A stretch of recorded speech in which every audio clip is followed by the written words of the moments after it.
Assalamu alaikum students, I hope you are all well. Our today's topic of discussion is beta thalassemia. In the previous lecture we have already discussed in detail about thalassemia, alpha thalassemia, types of alpha thalassemia, its symptoms and treatment in detail. In today's lecture we are going to discuss beta thalassemia. So first discuss this term. Beta, that is the part of hemoglobin chain. And thalassemia. What is thalassemia? Thalassemia is basically a genetic disorder in which there is an abnormal production of hemoglobin or there is a defect in hemoglobin production. अब ये genetic disorder होता है जो कि पास down हो रहा होता है फैमिलीज में। लाइक अगर आप देखें कि मदर या फादर में से किसी एक को डिसऑर्डर है ना, तो आगे फर्दर उनके बेबीज में भी ट्रांसफर होगा। लेकिन कुछ केसेस ऐसे होते हैं कि मदर और फादर दोनों ही ये सिम्टोमेटिक होते हैं, हो सकता है वो दोनों ही कैरियर हों, तो आगे जब आगे फर्दर उनके बेबीज होंगे तो उनमें थैलेसीमिया होने के चांसेस हैं। लाइक अगर आप देखें कि मदर भी कैरियर है और फादर भी कैरियर है। अब जब आप अगर इनका क्रॉस करवाएं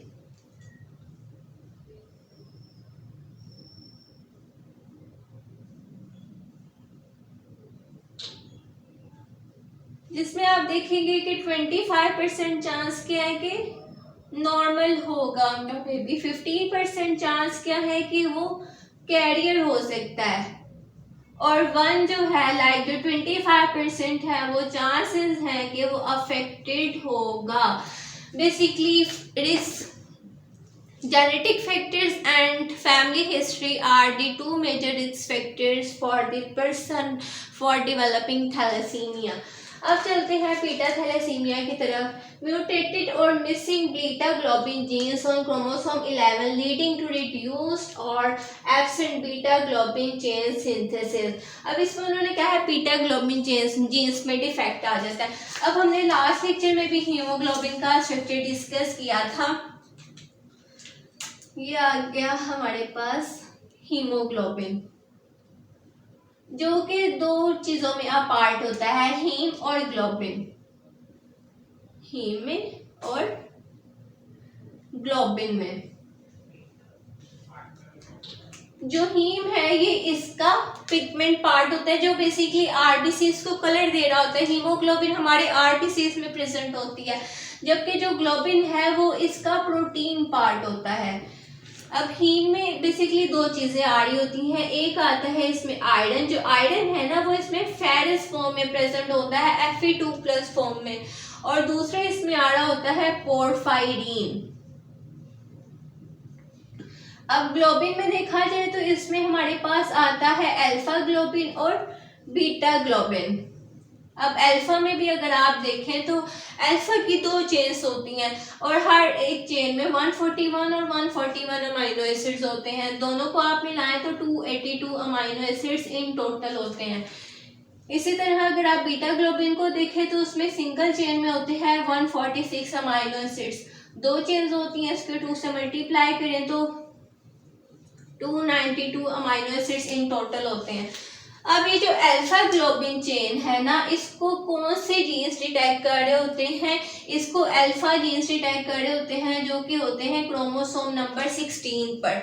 अब बीटा ग्लोबिन चेन को कौन से क्रोमोसोम्स रेगुलेट कर रहे होते हैं? जो कि होते हैं क्रोमोसोम नंबर 11 पर। अब इस पर क्रोमोसोम नंबर 16 पर 4 अल्फा जीन्स होते हैं, HBA और HBA2। दो ही HBA होते हैं और दो ही HBA2 होते हैं, क्योंकि पेयर्स में होते हैं ये। इसी तरह जो क्रोमोसोम 11 पर जो जीन्स होते हैं वो दो जीन्स होते हैं HBB। अब यहाँ पर हमने बता दिया क्रोमोसोम 16 और क्रोमोसोम 11 में डिफेक्ट आ रहा है। अब हमारे पास क्रोमोसोम कितने होते हैं? 23 पेयर्स की फॉर्म में, जिसमें से जो 22 है वो ऑटोसोमल होते हैं, जबकि जो 1 क्रोमोसोम होता है वो सेक्स लिंक्ड होता है। अब किस में डिफेक्ट आ रहा है? या तो क्रोमोसोम नंबर 16 में डिफेक्ट आ रहा है या क्रोमोसोम नंबर 11 में डिफेक्ट आ रहा है, तो जिसकी वजह से हम लोग क्या कहेंगे, ये जो थैलेसीमिया डिसऑर्डर है ये ऑटोसोमल डिसऑर्डर होता है। अब आगे चलते हैं इसकी टाइप्स की तरफ। First type is beta thalassemia minor, जिसमें वन जीन अफेक्ट होगा। जैसे कि ये हमारे पास दो है ना, तो इसमें से कोई एक जीन जो होगा वो अफेक्टेड हो सकता है। HBB हीमोग्लोबिन का लेवल नॉर्मल भी हो सकता है, कम भी हो सकता है। MCV MCH और MCHC का लेवल भी कम होता है, लेकिन RBC काउंट यहाँ पर क्या होता है, ज़्यादा होता है। इसके अलावा रेटिकुलोसाइट काउंट भी ज़्यादा होता है। अब RBCs का काउंट तो ज़्यादा होता है, लेकिन मोस्टली हम लोग टेस्ट करवाते हैं तो उसमें RBCs का काउंट समटाइम लो भी होता है, क्योंकि RBCs जो है वो मैच्योर नहीं हो पाते। वो किसी भी कंडीशन की वजह से हो सकता है, लाइक आपकी बॉडी में विटामिन B12 की डेफिशिएंसी या फॉलिक एसिड डेफिशिएंसी है, या कोई और ऑटोइम्यून डिसऑर्डर है, या कोई ऐसा इन्फेक्शन है जिसकी वजह से RBCs जो है वो मैच्योर नहीं हो पा रहे। रेटिकुलोसाइट स्टेज तक वो आ रहे हैं, लेकिन आगे फर्दर उनकी मैच्योरेशन नहीं हो पा रही। इसकी वजह से भी हमारे पास रेटिकुलोसाइट काउंट ज़्यादा आता है। ब्लड फिल्म एग्जामिनेशन जब हम करते हैं तो उसमें हमें एबनॉर्मल सेल्स नज़र आते हैं। मेनली इसमें ना हमें टारगेट सेल्स नज़र आते हैं। टारगेट सेल्स कुछ इस तरह से होते हैं। इसके अलावा हमें इसमें इस तरह से ना बेसोफिलिक स्ट्रिपलिंग्स नज़र आती हैं।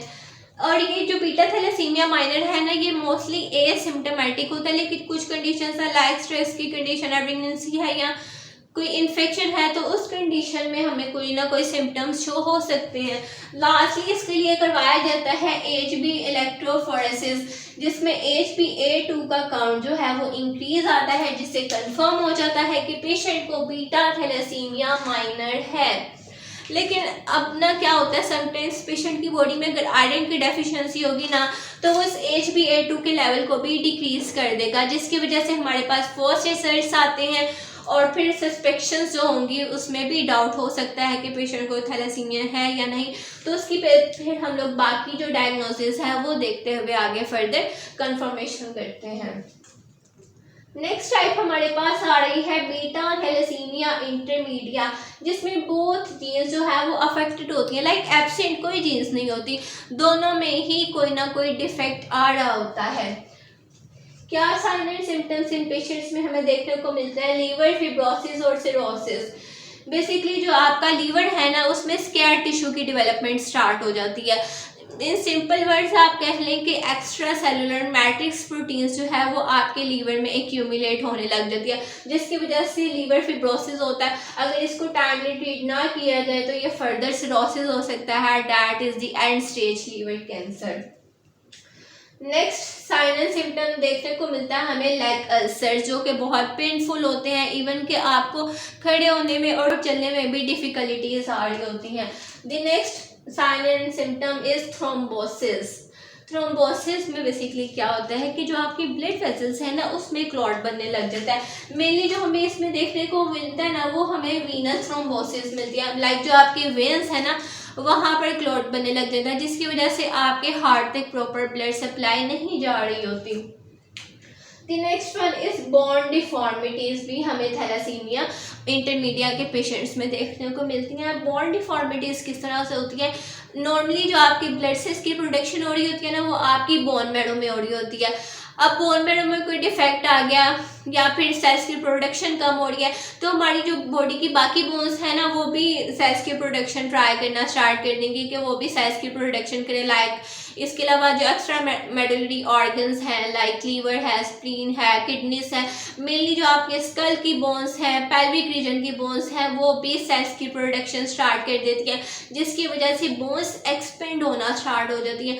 अब बोन्स एक्सपेंड होंगी तो ऑब्वियसली बोन डिफॉर्मिटीज भी होंगी, बोन की शेप जो होंगी वो चेंज होने लग जाएंगी। Next one is gall stones. आपकी गॉल ब्लैडर में स्टोन फॉर्मेशन होना स्टार्ट हो जाती है। And the next one is jaundice. Jaundice is a condition जिसमें आपकी जो आइज है, आपका स्किन का कलर है, आपका यूरिन का कलर है, स्टूल का कलर है, वो येलो होने लग जाता है due to increase in the level of bilirubin. अब इसमें भी HB इलेक्ट्रोफोरेसिस करवाया जाता है, जिसमें HbA2 और HbF फीटल हीमोग्लोबिन का लेवल इंक्रीज आता है। नेक्स्ट हमारे पास आ रहा है beta thalassemia thalassemia major, either no or small amount of beta genes are synthesized in it. या तो बहुत ही माइन्यूट अमाउंट में बीटा ग्लोबिन चेन सिंथेसाइज हो रही होंगी, बल्कि इसमें बीटा ग्लोबिन चेन्स की सिंथेसिस आप कह लें होती नहीं है, जिसकी वजह से जो अल्फा चेन है उसकी बहुत ज़्यादा एक्सेस अमाउंट में आप कह लें कि यही प्रेजेंट होती है, इसी की ही प्रोडक्शन होती है, जिसकी वजह से ना ये इस तरह से बोन मैरो में ना प्रेसिपिटेट होने लग जाती है। इसको कहा जाता है haemo tetramers. Now the RBCs that are containing these hemotetramers will die earlier before being released into blood. Why they die earlier? Because they are not healthy and they can't survive for so long. अब इन RBCs को जो spleen है वो recognise कर लेगी. The spleen will be like, oh these are ill abnormal RBCs, let's kill them. अब spleen क्या करेगी, इनकी किलिंग करना स्टार्ट कर देगी, जिसकी वजह से क्या होता है, स्प्लेनोमेगैली होती है, मतलब कि जो आपकी स्प्लीन का साइज है वो इनलार्ज कर जाता है. अब स्प्लीन ने क्या करना है, इसको बेसिकली ग्रेवयार्ड कहा जाता है सेल्स के, जहाँ पर सेल्स की ब्रेक डाउन होती है. अब आर्टिसिस की ब्रेक डाउन हुई तो उसमें से हमारे पास आएगा आयरन, इसके अलावा पोर्फायरिन आएगा. अब ये आगे फर्दर चला जाता है लीवर में. इसकी आगे फर्दर जब मेटाबॉलिज्म होती है तो हमारे पास आता है बिलिरुबिन. अब यहाँ पर बिलिरुबिन भी एक्सेस अमाउंट में हो जाएगा लीवर में, जिसकी वजह से लीवर का साइज भी इंक्रीज कर जाता है. इस वजह से हमें यहाँ पर देखने को मिलता है हिपैटोस्प्लेनोमेगैली, लीवर का भी साइज इंक्रीज और स्प्लीन का भी साइज इंक्रीज. इसके अलावा पेशेंट्स को एनोरेक्सिया होता है, लाइक भूख नहीं लग रही होती, एपिस्टेक्सिस, नोज ब्लीडिंग हो रही होती है. मैंने आपको पिछले में भी टाइप में भी बताया था कि आपकी जो बोन्स है ना वो एक्सपेंड होने लग जाती है. मेनली तो आपकी बोन मैरो में प्रोडक्शन हो रही होती है ना सेल्स की. अब जो हमारी बॉडी की बाकी बोन्स है ना वो भी सेल्स की प्रोडक्शन करना स्टार्ट कर देंगे. इसके अलावा डिफरेंट ऑर्गन्स लाइक लीवर है, किडनी है, स्प्लीन है, ये सब भी सेल्स की प्रोडक्शन में इन्वॉल्व हो जाएंगे. इसके अलावा जो आपकी मेनली स्कल की बोन्स हैं, पेल्विक रीजन की बोन्स हैं, वो भी सेल्स प्रोडक्शन में रोल प्ले करेंगे, जिसकी वजह से क्या होगा, अब आपकी बॉडी की बोन्स एक्सपेंड होने लग जाएंगी, वो डिफॉर्म होने लग जाएंगी, जिसकी वजह से जो आपकी ब्लड वेजल्स हैं वो भी फ्रेजाइल हो जाएंगे. अब यहाँ पे हमने क्या किया, एपिस्टेक्सिस, नोज ब्लीडिंग स्टार्ट हो जाएगी. अब यहाँ से बोन्स एक्सपेंड की, जिसकी वजह से आपकी जो नोज में ब्लड वेजल्स हैं वो भी फ्रेजाइल होगी, जिसकी वजह से वो इजीली रप्चर हो जाएंगे और फिर उसमें से ब्लड निकलेगा, ब्लीडिंग होगी. The next one is dyspnoea, मतलब सांस लेने में मुश्किल हो रहा होता है क्योंकि आरबीसीज की अबनॉर्मल प्रोडक्शन हो रही है. अब उसमें होता है हीमोग्लोबिन. अब हीमोग्लोबिन नहीं तो मेनली हमारे टिश्यूज तक ऑक्सीजन सप्लाई करनी है और आगे फर्दर वहाँ से कार्बन डाइऑक्साइड इसने लेनी है, पिक करनी है.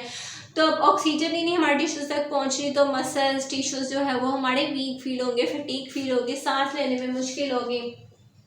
इसके अलावा हमारा जो हार्ट का साइज है वो भी इंक्रीज कर जाता है. अब हमारी बॉडी में ऑक्सीजन की कमी है, ब्लड की कमी है, हमारा हार्ट क्या करेगा, फास्टली पंप करेगा, इसका वर्कलोड जो है वो इंक्रीज हो जाएगा, ये ओवरवर्क करेगा ताकि जो हमारे वाइटल ऑर्गन्स हैं लाइक ब्रेन है या फर्दर जो हमारे मसल्स टिश्यूज हैं वहाँ तक ब्लड पहुँच सके, जिसकी वजह से हार्ट का साइज इंक्रीज कर जाएगा. इसके अलावा इसमें टैकीकार्डिया भी हमें देखने को मिलता है. The next one is facial bone deformities, वही जो मैं आपको ऑलरेडी बता चुकी हूँ कि हमारी जो बोन्स हैं वो एक्सपेंड कर जाती हैं. इसमें मेनली जो आपकी फेशियल डिफॉर्मिटीज़ है ना उसमें आपको एक तो फ्रंटल बॉसिंग देखने को मिलती है. मेनली आप देखेंगे ना तो आपका हेड कुछ इस तरह से होता है, लेकिन इस कंडीशन में क्या होगा, आपका हेड इस तरह से हो जाएगा, जो आपकी ये फ्रंटल बोन है ना वो एक्सपेंड कर जाएगी आगे की तरफ. इसके अलावा जो आपका मैक्सिला है ना, जो अपर जा है वो भी एक्सपेंड कर जाएगा. इसके अलावा जो थैलेसीमिया, इसकी वजह से जो थैलेसीमिया के पेशेंट्स हैं ना उनको डेंटल इश्यूज भी बहुत फेस करने पड़ सकते हैं. ऑस्टियोपोरोसिस, बोन्स एक्सपेंड होने की वजह से वीक हो सकती है, इजीली उनकी प्रोसेस हो सकती है. इसके अलावा लेग अल्सर्स देखने को मिलते हैं जो कि बहुत पेनफुल होते हैं, और थोड़ा टाइम मैंने लेग अल्सर्स लिख दिया. इसके अलावा जो थैलेसीमिया के पेशेंट्स होते हैं उनमें रिटार्डेड ग्रोथ होती है, स्टंटेड ग्रोथ आपको देखने को मिलती है. लाइफ फाइंडिंग्स देखी जाए तो इसमें सीबीसी करवाया जाता है जिसमें एचबी काउंट कम आता है, एचबी काउंट कम, एचसीटी काउंट कम, एमसीवी काउंट कम, एमसीएच काउंट कम, एमसी HC काउंट कम आपको देखने को मिलता है।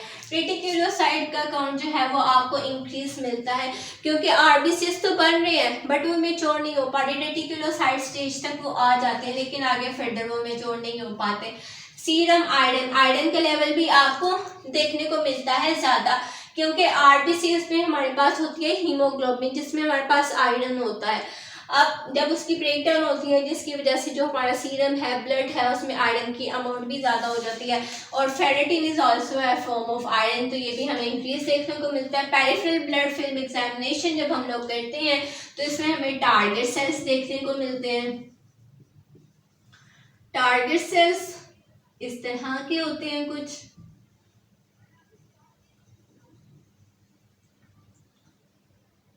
इसके अलावा इसमें आपको बेसोफिलिंग स्टिपलिंग्स देखने को मिलती हैं जो कि कुछ इस तरह की होती हैं। इसके अलावा आपको इसमें रिंग सिड्रोसाइट्स भी देखने को मिलते हैं जो कि basically abnormal red blood cells होते हैं, एरिथ्रोब्लास्ट होते हैं। लेकिन इसमें क्या होता है, जो आपके ये जो न्यूक्लियस है ना, इसके अराउंड यहाँ पर ना आयरन ग्रैन्यूल्स एक्यूमुलेट होने लग जाते हैं जिसकी वजह से इनको कहा जाता है रिंग सिड्रोब्लास्ट। अब अगर इसका हम लोग ट्रीटमेंट देखना तो इसमें पेशेंट को आयरन चिलेशन थेरेपी दी जाती है, फॉलिक एसिड दिया जाता है। इसके अलावा जो थैलेसेमिक पेशेंट्स हैं उनका हर मंथ ब्लड ट्रांसफ्यूजन करवाया जाता है। So that's all about today's lecture. Hope so you have understood this lecture. आपका अल्फा थैलेसीमिया या बीटा थैलेसीमिया से रिलेटेड कोई भी क्वेश्चन हो आप मुझसे कमेंट सेक्शन में भी पूछ सकते हैं और इंस्टाग्राम पर भी डीएम कर सकते हैं। और अगर अभी तक आपने मेरा यूट्यूब चैनल सब्सक्राइब नहीं किया तो प्लीज़ इसे लाइक, सब्सक्राइब और शेयर कर दीजिएगा। थैंक यू ऑल, जज़ाकल्लाह।